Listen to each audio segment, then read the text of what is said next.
Another experience that I have is with Bull Market Girlfriends, which was actually my first real win in the space. So, well, not my first real win. I'd sold an NFT prior to that. These were some screenshots I took of Bull Market Girlfriends, and this was actually me winning. So the way Bull Market Girlfriends works, okay, so they actually have their little process of everybody enters and you bid at 0.15, and if you win, you get to purchase it at that 0.15 price. Of course, I did end up winning, and this was you guys can see I use the same name for my channel, and so I was able to win. Oh, that's just people commenting on the win. I was excited. And the floor price, so mind you, I was able to buy in at 0.15, but the floor price is 2.35. And even if we go into the project now,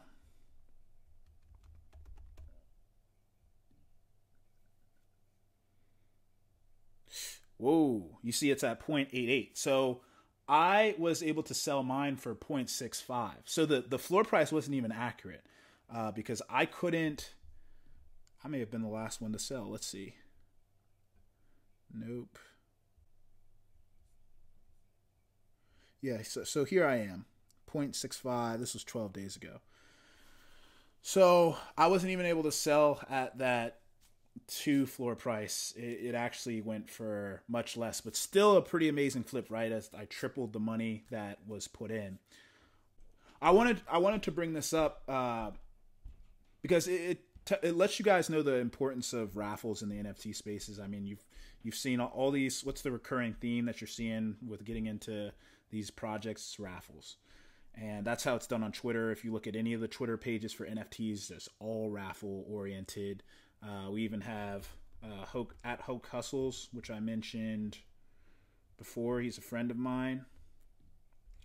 He's been able to build his account recently, and he just shot up from, what was it, like 10,000 to 30 over the past like month or two, because he's been doing these little promos like, oh, follow me and this other project, like and retweet, tag your friends, and you'll get access to this project. And I've been supporting him, of course, but that's how he's been building his account.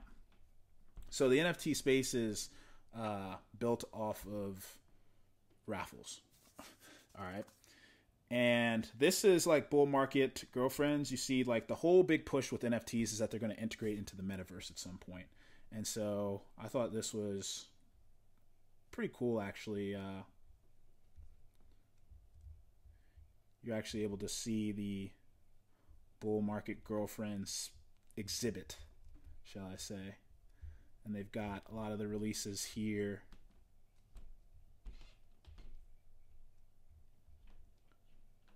Which I imagine at some time in the future, there'll be people, you're able to interact with them, things like that, when the metaverse becomes what people envision. So there is that. At the same time, so there's the really cool aspect to it, right? At the same time, how do you verify these projects? And I do want to get into that, but I'll get into that a little later in the video, because there's something really important that you need to see about this bull market girlfriends example. Like beyond, so they have a nice little site. They've obviously invested some money into it, but how are you actually able to verify the people that are in the project? What's their long-term goal? The space is still so new. We don't know if these projects are going to last, and ultimately the value of these projects. If the price of bull market girlfriends goes below 0.15, what's the point of entering a raffle? You could just go on OpenSea and purchase it.